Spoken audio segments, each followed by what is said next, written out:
This video is sponsored by Squarespace. Here we go. Friends, welcome to the first episode of Scuffed. It is Scuffed because we don't have an intro, we don't have anything, but we're basically just gonna have a Scuffed conversation with some of your favorite or your least favorite people in this case. I'm definitely not copying Anthony Padilla and also our guest, the Anime Man, and every other interview show online. But today's guest, let me finish the intro, goddammit. Today's guest is a very special Joseph Bizinger, known online as the Anime Man, an Australian Japanese YouTuber, voice actor, songwriter, and podcaster, and now also merchandise company owner, CEO. His video work focuses on Japanese pop culture, consisting of anime, manga, reviews, vlogs, and on Japanese culture and society. I read that off of Wikipedia, by the way. Yeah, I was about to say, that sounds like the first paragraph of my wiki. But how you doing, man? Yeah, I'm good. I'm good. I can't believe I have the honor to be in the first episode. So the reason why I felt like it's you know, it works out because you were the first person I told about the Scuffed show, the Scuffed show. Yeah. And also it works out because you also run Trash Taste, kind of similar, and you also do the interviews. You spend a day with really cool people and really interesting people. So, you know, it felt like a cool thing, you know, work with you and have you be my first guest. I'm honored. Thank you, Alex. Hey, man, appreciate you being here. We actually just spent a week together. Classified though, we filmed some really cool videos, but you did spend a week in LA, so I apologize. I know it's always a little bit rough being here in America. Is that something that is like, it's always like the stereotypical, like, America is so dangerous, it's so terrible. Is that like kind of true? Is that like, I mean, I guess if you compare it to like where I am, you know, I guess anywhere is fucking dangerous. Yeah, because like Japan is like negative crime. Yeah. So yeah, I guess compared to that, it's like, I think it's like that whole stereotype of like, oh, I could be walking past someone with a gun. Yeah. And that's just like fucking terrifying because that's not the type of, I guess, environment I grew up in. Because in Australia, we outlawed guns in like the 90s, I think. Yeah. After you guys lost the Emu War.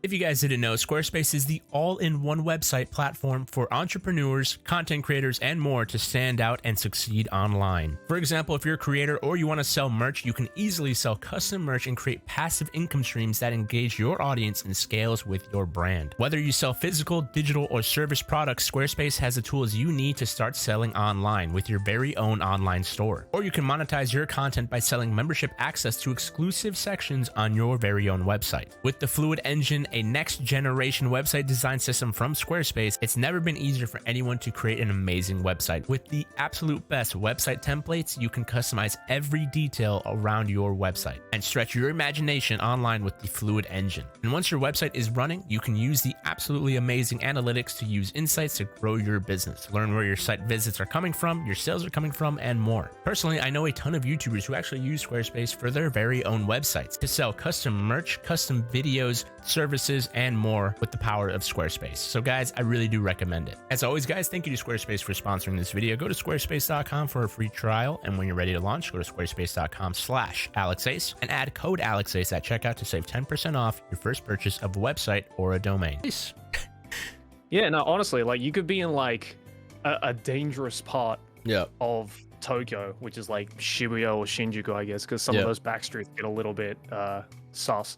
But even then, you're kind of just like, well, you know, I'm Gaijin. They probably won't mess around with me. Especially you, who's like fucking tatted up to shit. They'll probably just be like, no idea what you're talking about. I have no idea. Yeah, they'll look at you. They'll look at your neck tattoo and just be like, yeah, we're not gonna fuck with this guy. Yeah, facts. Fuck us up. So they'll be like, dude, this guy's a psychopath. But anyways, even though I know better than anyone that you are like the softest potato on the planet. Oh yeah, if anyone came up to me and was like, "You want to go?" I'm like, "Yo, dude, just take my money. I don't want to mess with you." But I've got a couple topics here. So a lot of people may or may not know that you are actually half Japanese, half German, Hungarian. Now, I don't know. I mean, I kind of know, but I don't know what it's like being a hafu, especially in Japan. And usually when you speak about it on your Trash Taste or other podcasts, it's usually about like the negative. But instead, what are some of the positives of being a hafu? Because I know you've told me a couple stories where it's like you have this advantage and you can kind of make entertainment for yourself because a lot of people have no idea that you're Japanese. Yeah. So yeah, you know. Yeah, I mean, like, it's kind of I'm in this like unique position where, like, you know, Japanese is my first language, but I don't look Japanese to a lot of Japanese people, or rather to a lot of people. Like, people, until I say that I'm half Japanese, a lot of people assume I'm like Indian or Mexican or Middle Eastern or something. Dude, you look like my brother. Yeah, honestly. so it's like whenever I say I'm half Japanese and that Japanese is my first language, they're like, you know what, stop capping.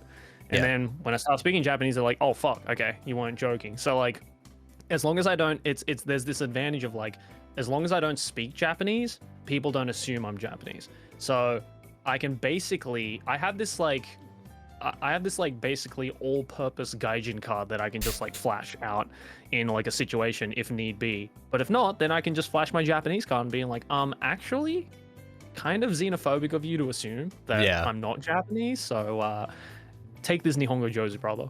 Yeah. You know? So it's like, you know, because like, as you said, like I've been in so many situations where it's like, oh, fucking, you know, there's someone who is Japanese who I'm meeting for the first time. Maybe they don't know I can speak Japanese. Maybe they don't know I'm half Japanese.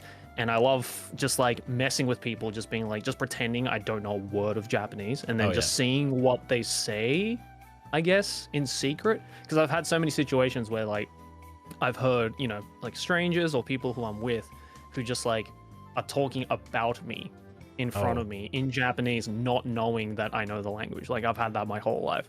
So it's just like, it's kind of cool. It's like, it's almost like reading minds, almost. You know? That's like, like so evil. Yeah, I'm like, that's what you're thinking? Okay, well, I was going to be cool with you, but maybe not, you know? So yeah. Because you probably have people being like, oh, dude, look at this dirty foreigner. And then you're like, hey, yo, Jesus. Like, yeah. I've had that before where it's like, especially like old people here who are like not as used to Japanese people being here. It's just like, you know, like under their breath, I can hear them just being like, oh, this fucking gaijin. I've just been so tempted. I mean, it doesn't happen often. It's like every now and then kind of case, right? Yeah. But like every now and then, you know, there's some like old girl, old boy, just, you know, fucking under their breath, just saying something about gaijins. And then I'm just like, you know, I can understand everything you're saying, and that's very rude. Yeah. So to be fair to them, to be fair to them, I got to admit, most gaijins, by the way, for any English speakers, gaijins means like tourists, foreigners. But when I was there, it's funny because I tried my best to be as polite as possible, you know, following the like the guidelines, I would say, like of being a good, you know, tourist. But sometimes I would see like other people, other tourists, whether they're from America, China, wherever, and then they're doing something wrong. I'm like, God, you just make us look so bad. You just make us look so like, I'm trying this hard to be like a good tourist, and you just make us look like shit. Like, it's so frustrating.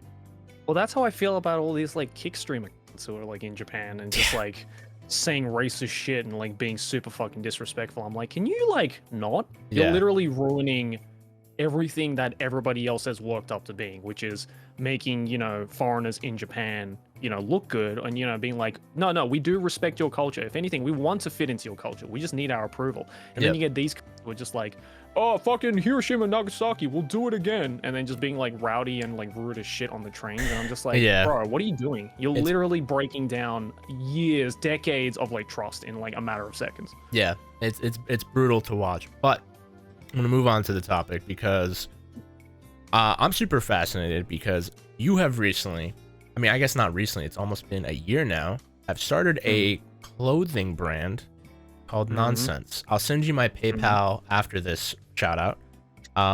But what inspired you to go from the guy wearing the cute beanies in every video to now an owner, CEO of a pretty cool fashion brand. You just had a drop.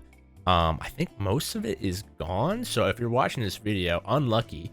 You have to follow. There's still some left. There's still some left. You can get it. Okay. Yeah. Cool. Well, the drop super dope. I copped a tee. Got the the nonsense socks, not the Family Mart socks. The Family Mart inspired socks. So yes. Where were you? Or like, what was like the inspiration? Like, I want to make clothes. I guess like it's funny because, you know, when I was first starting off, like living in Australia, I had like negative fashion sense. Because, you know, Australia, especially Sydney, where I'm from, it's not really like a fashionable place to live. Yeah. You know, there are people who are fashionable, of course, but like, you know, up in the northern beaches where I'm from, like, you know, the everyday attire is like shirts, shorts, thongs, you know, so which is what was a lot of my wardrobe. Like, until I moved out, my mom bought my clothes for me. Like, I had absolutely no like interest in fashion. I wasn't very fashionable myself. I was kind of just like, oh, you know, clothes are clothes. It is how it is. And then what had happened was I moved to Tokyo after I graduated uni, and anyone who's ever been to Tokyo, seen Tokyo, anything like that, knows that it is like the fashion capital of the world. Like, oh yeah. It is. Everyone there is so incredibly just dripped out. For sure. And it doesn't even seem like they're trying, you know. And just like the fact of like the whole Japanese streetwear, I guess, like subculture just becoming like massive overseas, especially, it was just like, you know, really drove the nail into the whole like, yeah, Japan is extremely fashionable and everything that comes out of Japan is extremely fashionable. And so like living in Japan for years, I just kind of started to feel really like I guess what's the word? Subconscious of, like, I started to feel really conscious about what I was wearing, and I'm like, oh man, like, you know, everyone around me looks really nice, you know, maybe I should also start to like kind of you know, try hard with that kind of stuff. And luckily, like, you know, Aki, my partner, is just naturally very fashionable and like taught me a lot about fashion. Like, she was the one that put me onto streetwear, because she was like, oh, I think you just personality wise, looks wise, you know, body, I guess, proportion wise, would look really good in streetwear. And I was like, oh, okay, I'm gonna try it out. Bought some streetwear in Japan, and I was like, I fucking love this shit. Yeah. And it looks good on me, so it was like a match made in heaven. So, you know, I guess like thinking about, you know, what I wanted to pursue outside of just video making, because I've always been interested in that. I was like, well, what's something that I can explore that hasn't really been explored in the way that I want it to have been explored in? And so I was like, okay, fuck it, I'll just like do it myself in that case if no one's gonna do it. Yeah. So that's how. So I had the idea for Nonsense like back in like pretty much like the beginning of the pandemic, honestly. But the problem was that I had little to no like business mindset. Like, I never had like a job or anything. I never worked in like, you know, business or anything like that. I never had a corporate job growing up. So I was like, well, I do want to do this and I have lots of ideas for it, but I just don't know how to execute it. And then I met my friend Rick, who is now the co-owner of Nonsense. He's basically, you know, him and I were the ones who started it. He has like a lot of like business and finance background. So I told him the idea. He really liked it because he also has always wanted to go into like the fashion and clothing world and the e-commerce world. And so I was like, let's tag up and see what we can do with it. Worked on it behind the scenes for about a year and then launched it June last year. Yeah. And then it's been, thankfully, super successful. We've grown up very well considering we've only been around for a year. And we have like lots of cool ideas coming up as well for the next couple of years. And it's like, I just feel like this is something I could do, you know, after YouTube or like even during YouTube, because it's like, you know, I've already been doing this shit for like 10 years now. Yeah. Can I see myself doing this for another 10 years? I don't know. Hard to say. You know? Probably. But it's also a fun side venture. And I think it's interesting because a lot of YouTubers, they come out with, no offense, really shit merch. But you've gone the opposite direction and have made an actual cool clothing brand that doesn't just scream like YouTuber, and it's like just their logo. It's it's something that anyone can wear and anyone would be happy to wear because it's drippy. And it's funny too because going back to Trash Taste episode 1, like your fashion style since the first episode to now has, I mean, it's night and day. It's crazy. Yeah. I mean, if you're going back, I look back at those like first like 5 to 10 like episodes, and I'm like, what is that hair? What is that shirt? Man's looks like it looks like a homeless person that they just picked up off the street, and they're like, you want to start a podcast with us? Honestly, like I had no care of like not only what I was wearing, but like how I just looked, I guess, because like at the time, I was very much like kind of stuck in the whole like Anitube world, and only people who liked anime were like watching me. But then since Trash Taste happened, I had more eyes on me from like a general audience, and and that was again around the time where I started to really take this like nonsense idea seriously. So I kind of just was like, okay, I really gotta like pick up my game. I gotta start to like, I'm on camera, for people to see me like every week for 2 hours at least, just on Trash Taste, let alone all my other shit. So I'm like, okay, I gotta really start like looking after myself, because it's like I think there is like a real psychological effect to making yourself look good, because like a lot of people say like, oh, it's very materialistic, it's it's whatever, but it's like I think there's like a huge impact on just like putting a little bit of effort to making yourself look good on the outside. Like not only will people take you more seriously and will actually want to like fucking buy your clothes if you are selling clothes like I am, but also it's like it just makes you feel good, and then you can use that positive energy on your personality and your friends and the people you interact with. So like I think there is a real, I guess, there is a real life effect to just like taking a little bit of care to be like, hey, you know what, I'm gonna like look, I'm gonna wear some nice clothes, I'm gonna like do my hair nice, shave nice, like make sure I'm like have a healthy body, healthy mind. And I think like those kind of coincide with one another, because it's like I totally agree. I mean, when I was right when the pandemic started, I got like my first tattoo, and immediately like confidence went up the roof, because I was like, I look badass. So I just kept getting more, and obviously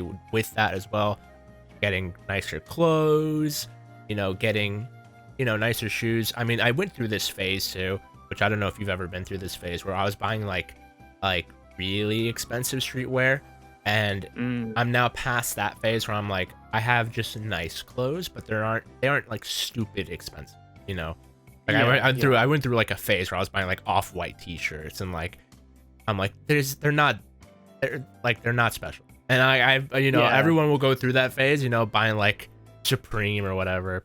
But at least I think it's, at least there's like that step in the right direction, where you actually care about your hygiene, and also just like being presentable for not only yourself but for your friends and family. I know it sounds like it's I had the same like, oh, I don't care what I look like, who cares? Like having that attitude is cool for some people, like, oh yeah, that's like my thing, that's my personality, is I don't care about how I look. But I feel like it's such like a young mindset, like for you to have, like once you're older, you're like, okay, maybe I should give a shit about what I look like. And it's like, when I say like, make sure you look good, like, like you, I had the phase where like I have a couple of off-white pieces, and like, a couple of like hoodies and stuff that are way too expensive, but like, it's I'm not saying that you should go to that extent. Obviously, everyone's like financial situations are different, but I think like even just, doing simple stuff like, making sure, you're like making sure you're healthy, like in terms of like weight, that's free to do. You don't have to get like the most expensive clothes, but I think just like putting a little bit more effort into it. And I feel especially that runs way too deep when it comes to the anime community. Oh yeah, just because you know, a lot of people, especially in the anime community, you know, we've had this like whole bias of like, oh, fucking weebs have no sense in fashion. You know, anime fans are just like, don't shower, don't know what deodorant is, all that kind of shit. And like, you know, those, yeah. And look, facts. To be fair, there are a lot of people who are like that. Kind of true. I think that was like kind of another big reason why I wanted to start Nonsense, and like the reason why a lot of our clothes and our collections are very much themed around like the digital culture and like the internet culture, because I feel there were no clothes, and still no clothes really up until this point, that like really, I guess, like tapped into that kind of generation and that kind of like market. You know, because like we've seen so many like top brands like fucking LOVE and like Louis Vuitton and like Gucci and all that shit doing like anime collabs and stuff, but those are like really just like one-off collabs. You know, just like kind of just trying to milk it out to the weebs, you know. When like LOVE did like the whole Studio Ghibli collection, I was just like, I mean, this is cool, like anime fans are gonna buy this, Studio Ghibli fans are gonna buy this, but like A, the designs are fucking lazy, and B, like anime fans don't have that kind of money, and if they do, they're not gonna spend like $1,000 on a fucking, you know, Howl's Moving Castle LOVE shirt. It's like there, you know, there wasn't really any kind of like clothing brand that like really spoke to that market, and that's what I really wanted to do as someone who is in that market, you know, as someone who is on the internet, who built a career off the internet. So that was like another big reason why I wanted to do that. And like I feel now I'm kind of in my I think Gaunt called it Gaunt said that like my recent style, like, you know, with the baggy pants and like the hoodies and stuff like that, he was like, you look like a billionaire who just doesn't care anymore about how he looks. It's definitely like a unique like Japanese streetwear style that you've got, which I think is cool, because you really do stand out, and I think it's, you know, it looks good, it looks dope. But yeah, I think it's you know, relatively inexpensive as well, like, you know, I think a lot of people don't realize how inexpensive it is to like dress nicely, especially like, you know, you can go to like Uniqlo, and like the shirts, you can just get a nice black tee, nice pants. It's not going to cost you that much. But anyways, enough about fashion. I'm going to totally switch up the topic. Because let's say I'm visiting Tokyo again, hopefully within this year, next year. POV, it's you're in Tokyo, you're absolutely shit-faced, it's 2 a.m.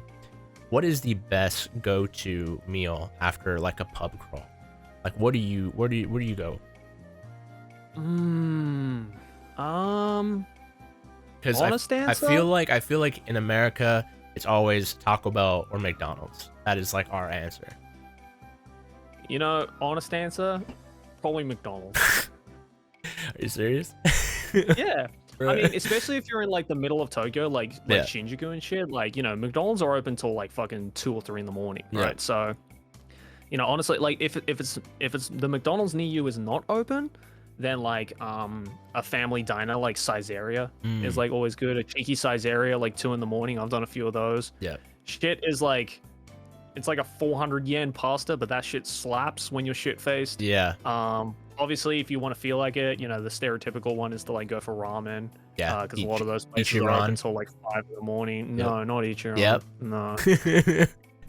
Ichiran. No. I mean, look, if you want to, sure. But look, like, I just say that one because it's usually the one that's open forever. You know? Dude, most of them? To be fair, if you're in Tokyo, most ramen places are open like past midnight. Oh, really? Yeah, I did not realize. And it just doesn't seem like it is, because, you know, a lot of those, like, a lot of the really good ramen places are quite small. You know, but like, I remember like when I was out in Nakano at a friend's place, and we were just like out drinking till like, I think we were at the JoJo bar actually, out there, and we were there till like 2 in the morning, absolutely shit faced. And then my friend was like, I want to eat something, you know, and I was like, all right, let's fucking see what we have on Google Maps. There was like 20 ramen places. Oh wow. And still open at like 2 in the morning. And so we just went into a random one. Fucking delicious. You know, very inexpensive. And yeah, I mean, that's definitely the go-to. Honestly though, like, I'm always down for a cheeky Macca's at 2 in the morning. Cheeky Macca's. What's the order? Because that's What's the order?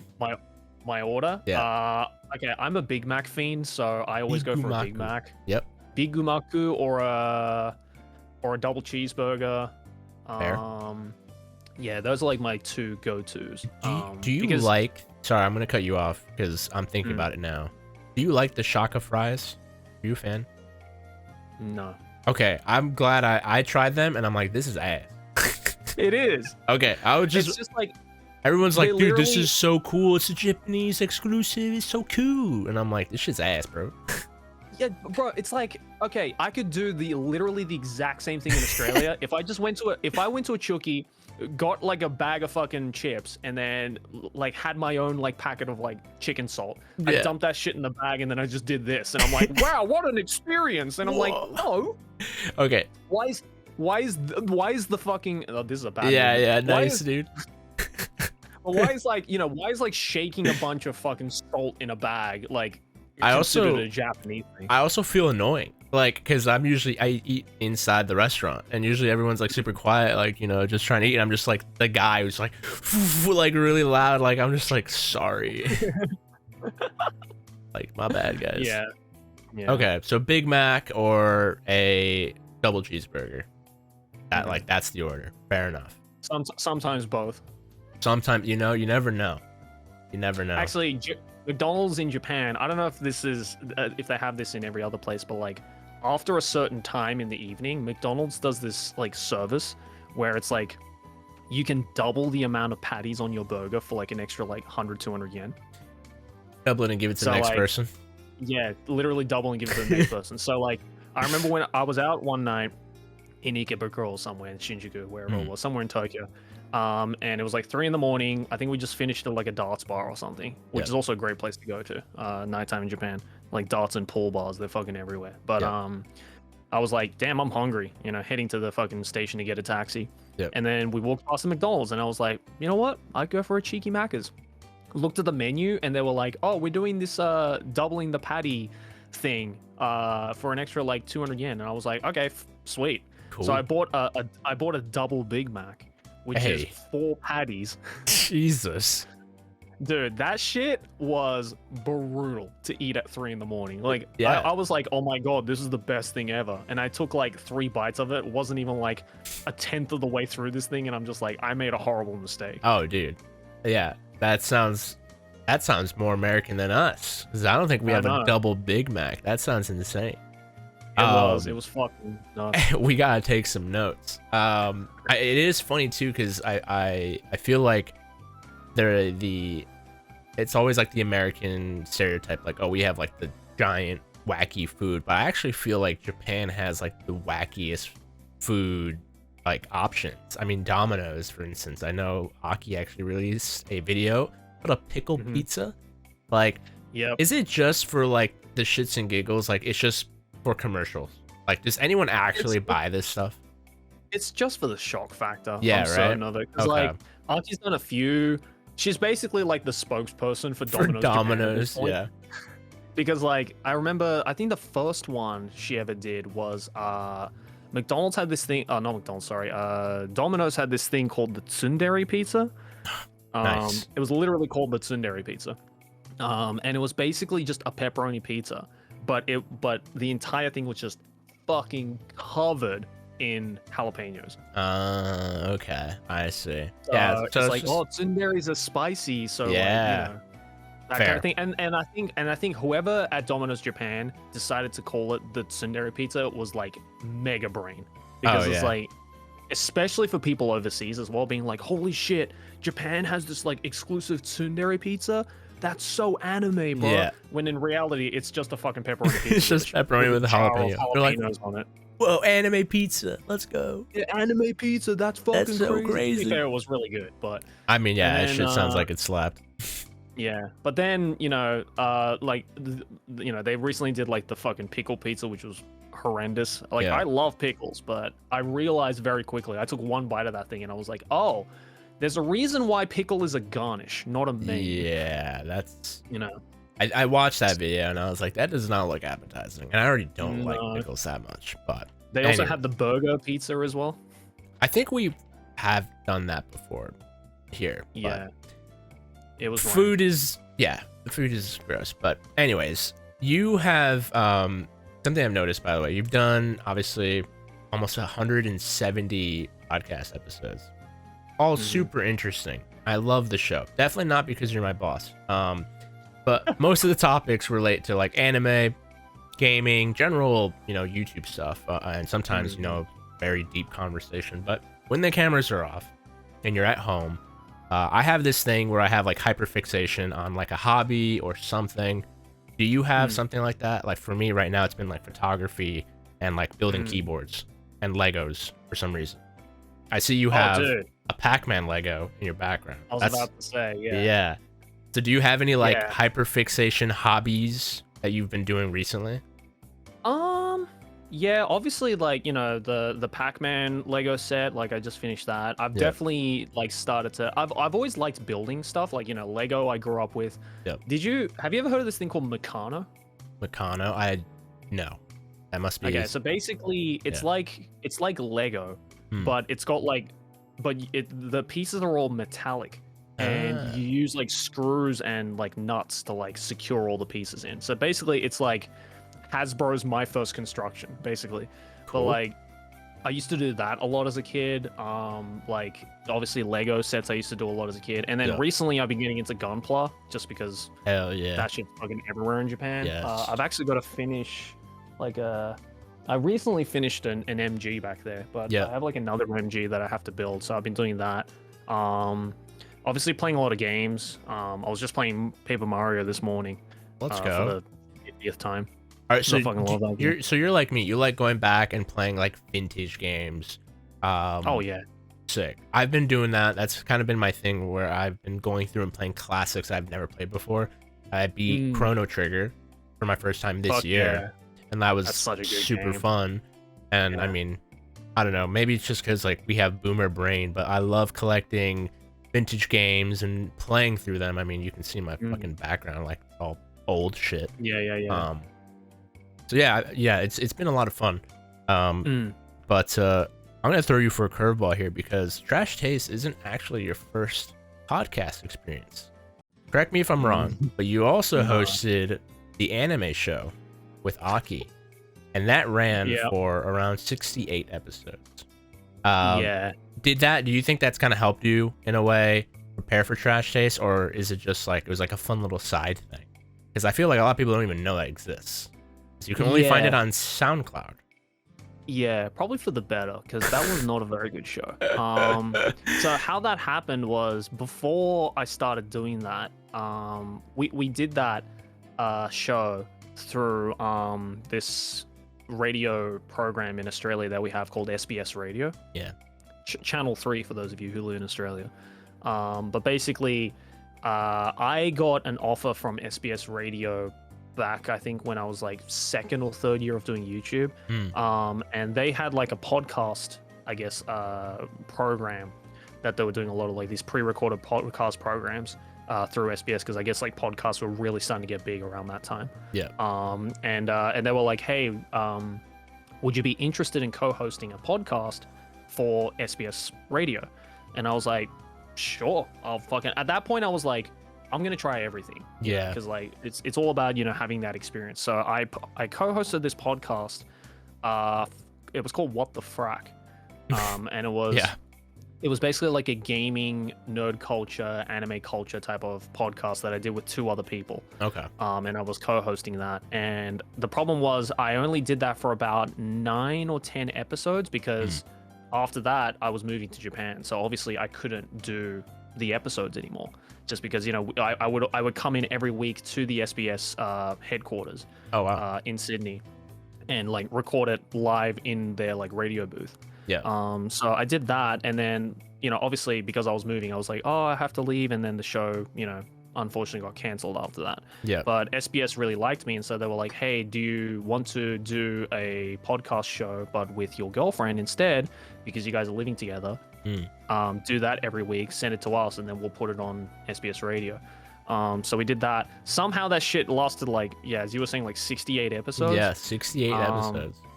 Yeah, which is nuts, because like I don't remember ever doing that. It's really funny too, because I went back and I listened through them doing my research, and I love that you guys start the episodes and you guys have like an intro song, like you have wacky sound effects, like a traditional radio show. So it's like, welcome back to the anime show. It's so funny. Yeah. It's so funny. It's like it's 5:40 in the morning. Yeah, like literally morning radio like style stuff. But it was just literally me and Aki just like sitting in a room like this in front of one microphone. Yeah, just, like, I think it's talking about whatever. Yeah, that's the best part. Is like the episode I listened in on was obviously had like the wacky intro, and then it was just like, yeah, so going back to Japan, Aki's going home, like just like the most like basic so conversation, but it's just like the wacky sound effects through me. So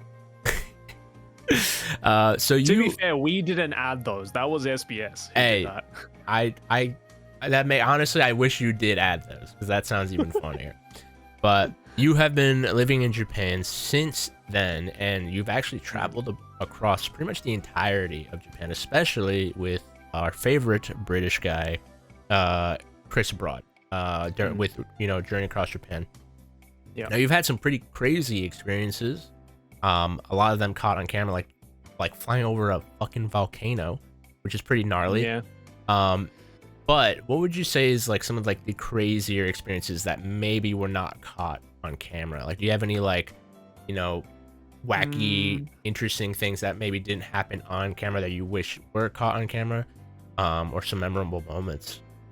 Yeah, I think like a lot of the stuff that didn't make it into the final episodes, I think Chris might have like put on like Patreon behind the scenes and stuff like that. But I remember there was one that we did for the Kyushu. Oh, was it Kyushu? Yeah, I think it was Kyushu. I think that was Journey Across Japan 3, I believe. Where we went all around Kyushu. That's where like ASO came from. Oh yeah. But like we one of the first stops we went to was this place called Yakushima, which was like kind of off the coast of Japan, like towards Okinawa, but not quite to Okinawa. Yeah. And I suggested that place because I fucking love that place. I've been there like 3 or 4 times. And there was a segment that I don't think made it into the final episodes where on one of the shorelines there is this onsen. There is this public bath that is inside the ocean. So basically what it is that there's because because Japan is like just literally a stretch of like volcanoes, right? So like all throughout that stretch there is like natural hot water reserves coming up from underground that makes natural spring water. And I guess in Yakushima thousands of years ago somebody discovered that there was a natural water plume of like hot water coming from the ocean. And so somebody built this public bath that's just like out in the open, that you can only go into during low tide. So during high tide it's completely covered up, you can't see it, but then when it's low tide the water goes down and it's this path that goes into the ocean, and you can just like sit in this hot bath literally as these waves are like coming over you. That sounds awesome. Yeah, it was really fucking cool. So I was like, oh, we should get that on camera, and Chris was like, yeah, that's a great idea.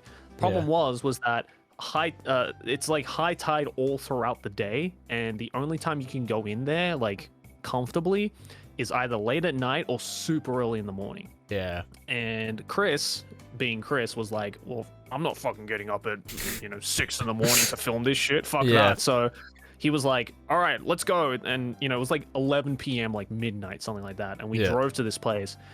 And it was like pitch black, obviously, because it's like a fucking village, like there's no like natural light there. Yeah. And Chris was basically just like, Natsuki, get in.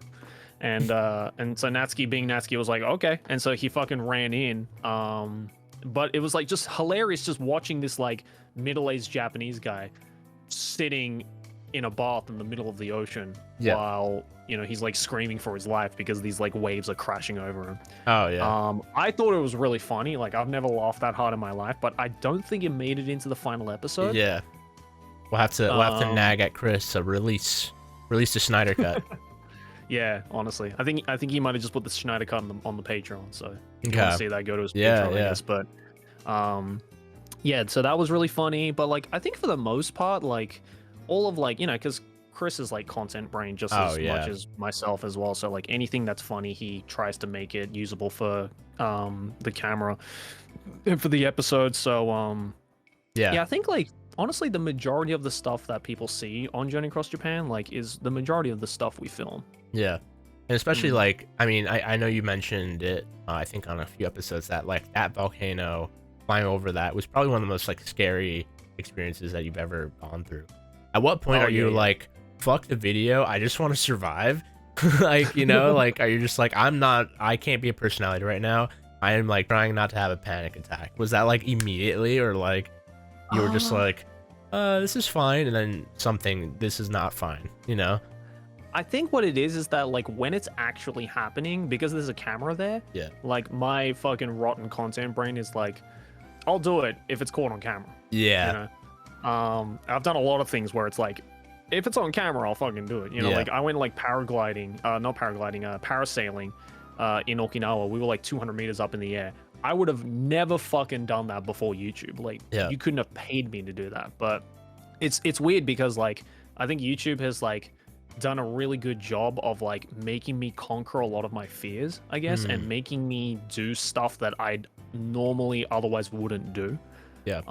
So like I think like for example, when we were flying over the Sakurajima in that like 4-person Cessna, like it wasn't as scary as I remembered it at the time. I think like when it was actually happening, I think I was just like overwhelmed by the fact that I was like, holy fuck, this view from like the top of this volcano is insane, and like the fact that I'm in this like tiny little thing right now is like crazy. And like it was a good memory, and also just like watching Chris shit his pants is always funny. So you know, just like I think because of those combinations, I wasn't as scared at the time, but like when I landed back down and like I thought about it that night, I was like, damn, that shit was fucking terrifying. Like I don't think I would have ever done that if it wasn't on camera. That is literally rotten content creator brain.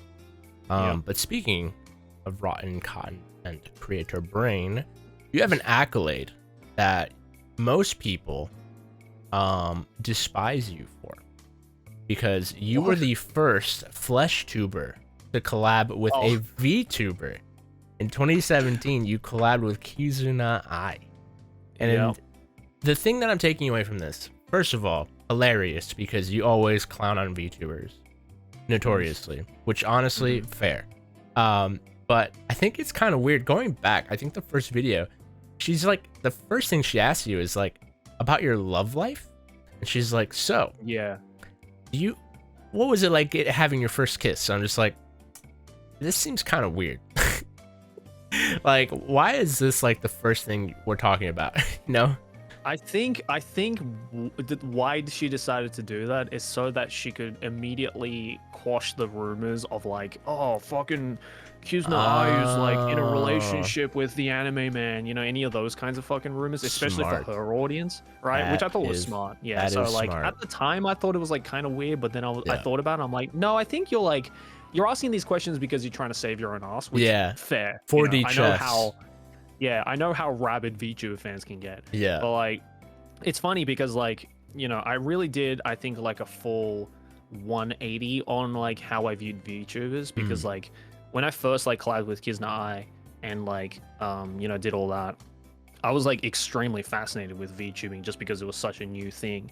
And, you know, there was a moment where like, you know, I would like watch VTubers like almost every day, you know, just like have it fucking running in the background, whoever was online kind of thing, especially like the early like Hololive and like especially like Niji Sanji VTubers, because they're fucking hilarious, like even to this day. Absolutely. I think what made me, I guess, like kind of fall back on the whole VTuber community is when I guess like the indie VTuber explosion started to happen, and I guess like the whole VTuber what's the word I'm looking for? I guess like VTuber world was kind of starting to be shown in like a little bit of more of like a negative or even like a toxic light. I can see that. You know, with which, you know, I think a lot of, you know, not saying that like all VTubers are fucking toxic or negative or whatever, and like the entire fan base is shit. Like, of course not. There are some fantastic people I've met. Like I have a lot of friends who are VTubers. Absolutely. Who are amazing, but like I think just in general, the whole stigma of VTuber fans really went out of whack when, especially during COVID, when we had that full explosion of indie VTubers, because everyone was stuck online. VTubing was becoming a massive thing. Streaming was becoming a massive thing. And everyone was like, oh, I can be a VTuber, not ever show my face, and, you know, hopefully have a successful streaming career. Yeah. Which, you know, fair. Like, I think that, you know, that is an option that a lot of people have taken and seen success in, and, you know, all the more power to them. But I think it just got to the point where now the VTubing community was just starting to, like, kind of run a little bit rampant, and, like, kind of lost control, and just were really making VTubing be seen in, like, a bit of a negative light. Which, you know, I fully understand, because I feel that's what happened with the Anitube community as well, and the anime community online. Like, when I started off, it was still very much like a niche, very underground thing where, like, everyone was very supportive. Everyone was kind of just like, you know, there was, like, shit going on, obviously, but, like, the community wasn't big enough for, like, people outside of that community to be like, oh, what the fuck are these guys doing? You know, and I think the VTubing community also was like that when I first, you know, collabed with Kizna. So I think it's just, like, a matter of, like, I guess, I don't want to sound like a fucking hipster, but, like, I think it's a result of it becoming mainstream, quote unquote. Yeah. Where it just started to be like, oh, these people are kind of, like, toxic, and you know, I don't really want to associate myself with them. Yeah, I think it's a super interesting, you know, conversation to have about VTubers, and how, because of COVID and because of how most of them, like, grow off of, you know, like, Twitter, TikTok, quite rapidly, because every VTuber supports each other, but there's also that kind of, like, weird gray area where it's just like, you know, we're just playing the game, supporting each other. But I think a lot of the OGs really had something special and unique, and I think the problem kind of lied where eventually it started to become where VTubers were no longer innovating, and now it is just, they're just like other content creators, you know, doing the most basic content, you know, reacting to videos, gaming, you know, it doesn't feel like, I think VTubers, when they first came onto the scene, it was, like, innovative, especially with Kizuna with all that, the tracking, you know, it felt like this could be, like, the next thing, but now I feel like we've gone almost backwards, where it is almost more lazy. But obviously this is a case-by-case basis for each and every VTuber. Yeah, for sure. I think it is just funny and interesting how you do have the accolade of first real person to to collab with a VTuber.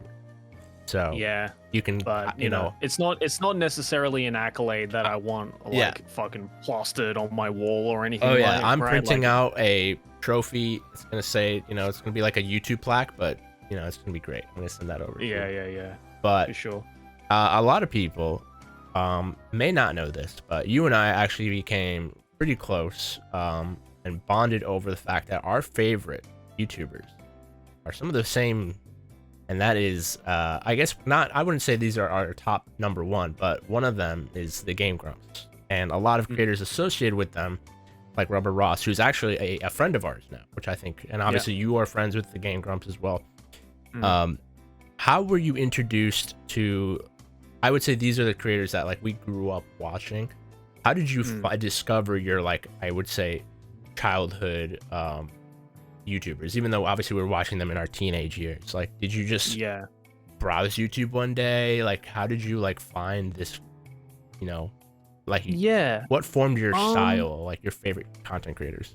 I think, like, when I first discovered YouTube, like, I didn't even kind of grasp the fact that there were such thing as YouTubers, like, people who were doing this, like, as a job, like, full-time or anything. Like, I used to, when I was in high school, I used to just use YouTube to listen to music. Like, I would just, like, because, you know, at the time, like, streaming services like Spotify and shit like that weren't a thing, and like, you know, because I was in high school, I didn't have any fucking money to spend on, like, subscription services or anything like that to begin with, or buy CDs or anything like that, right? So CDs, I was like, well, CDs nuts. CDs, but but, like, you know, I think because of that, I used YouTube to, like, just listen to music while I would like study or like, you know, do whatever.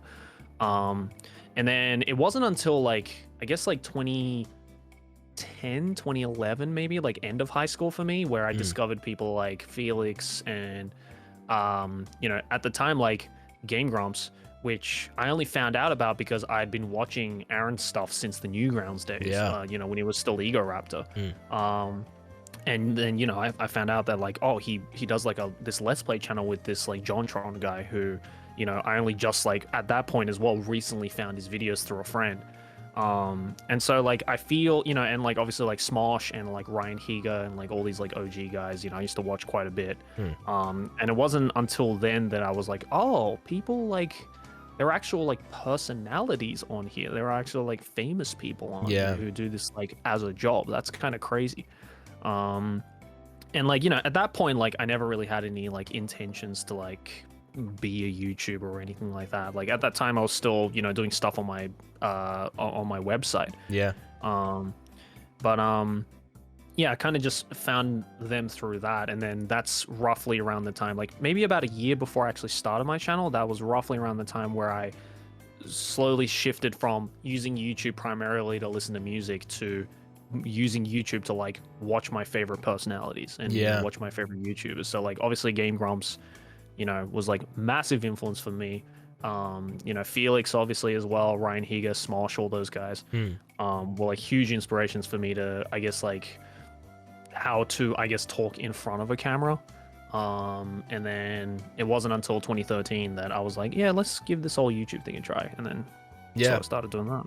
Yeah, and that's crazy because I mean, you went to the University of Sydney, graduated with a computer design technology degree.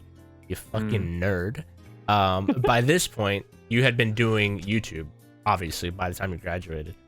But had YouTube not like worked out, what was option B? You know? Option B was to go to Japan and get like and work at some kind of like web design IT company. Which, you know, I actually did like an internship in Japan during my last year of uni when I was still doing YouTube. So I would like I did this internship for like 2 or 3 months in Japan, living at my cousin's place at the time. And they would literally just be like, you know, I was still doing daily videos as well.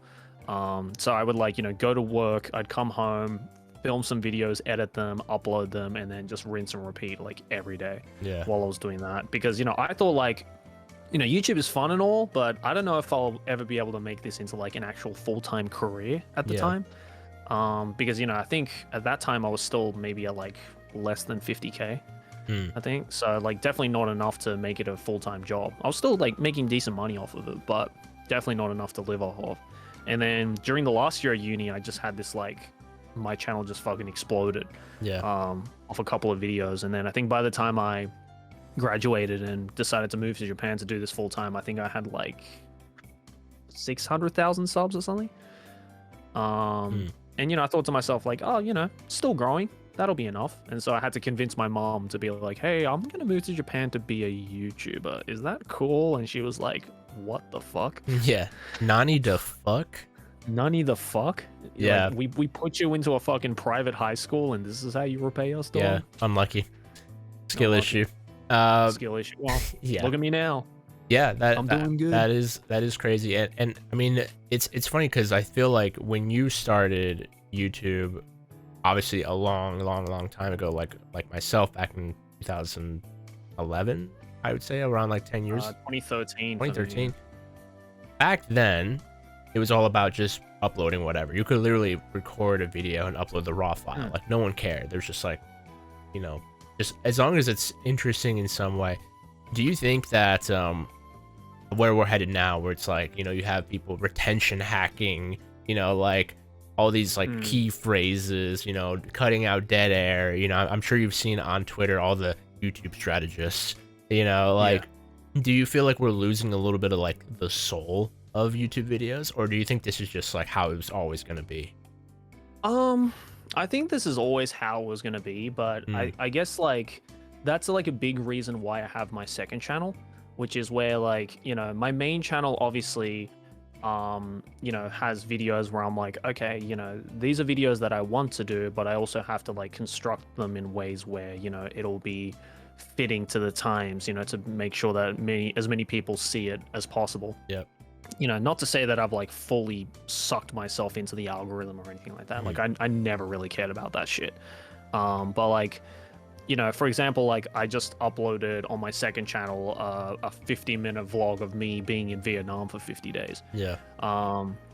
And you know, that is a very simple vlog. Like no background music, no like real edits or anything like that. It's just like I literally just took all the footage that I took on my GoPro of the 15 days that I was there, and I just told my editor, just cut it down, you know, sequence it in a way that makes sense, and then just let the content speak for itself. And that is like I got a lot of comments being like, oh, this like style of videos is like really cool, but also it's like the style of videos I missed, because it like kind of gives like the old school YouTube vibe of just like no, you know, extra steps needed in the post-production process. Like it's just like, you know, this is how it is, you know, I'm just showing it to you raw. If you fuck with it, then you fuck with it. If you don't, then you don't. Then that's cool. You know, I'm also doing it for myself than anything. And I feel like, you know, that's the kind of like vibe I want to keep on my second channel, which is just like, it's just me. And if you like that, then you like that. If you don't, you don't. And then the main channel is the more like high production quality stuff, where like if I want to get a little more creative with things. So I feel like right now I kind of have this like nice balance of keeping things OG and just like easy and chill, and then I have the more high production quality stuff that I put a lot of time and effort into to make it as best as possible. And I feel like that, like, I guess old style vlogging or like making videos and stuff like that is definitely, I wouldn't say it's a dying art, but it's definitely an art that doesn't get recognized by the YouTube algorithm as much. Because, you know, everyone's just trying to be the next Mr. Beast, right? Mr. Beast. You know, just like playing with the algorithm to like, with all the retention baiting and all that kind of stuff, which is like, you know, game's a game. Game is the game. I agree. I think there are, you know, I think there is like a silver lining here. I think if the content is good, there is a way to bring back that vlog style and just update the format. You know, I don't know if you're familiar with Ryan Trahan. He did the Penny series, and I felt like his daily videos, nothing crazy, but it was just, it felt, I hate to say it like this, but like it felt human. It didn't feel like I was watching a TV show. It didn't feel like I was watching a game show. It's just really fun. So I hope we see more of that in the near future. But Joey, I want to thank you for your time. Check out all these patrons. I have no Patreon. Do you have a subreddit? No, but hey, follow me on Twitter, follow Joey on all his socials. There'll be links in the description. And of course, thank you to the sponsor of this video. This video is sponsored, but you didn't know that until now. Shit. But yeah, Joey, thank you for being the first guest on the Scuffed show. I appreciate you. No worries. Likewise, thank you. I don't remember what we were talking about, to be honest. An hour is just gone. Hey, yeah, I know. I just have such a good time with you, Alex. Hey, that's what a lot of people say, dog. That's what a lot of people say. And this is how you feel after Trash Taste. You're just like, what did we just talk about? I don't remember. Yeah, bro. I legit, like, people like bring up fucking Trash Taste quotes to me, like I fucking remember, and I'm just like, I don't remember saying that. Meanwhile, me and you can like spit out Game Grumps one-liners, and you're like, dude, that's from episode 3, Legend of Zelda: Wind Waker. Bro, how'd you, dude? That's a banger. Yeah, exactly. All right. Well, Joey, thank you for your time. I'll see you later. Bye. Bye. Johnny. How dare you?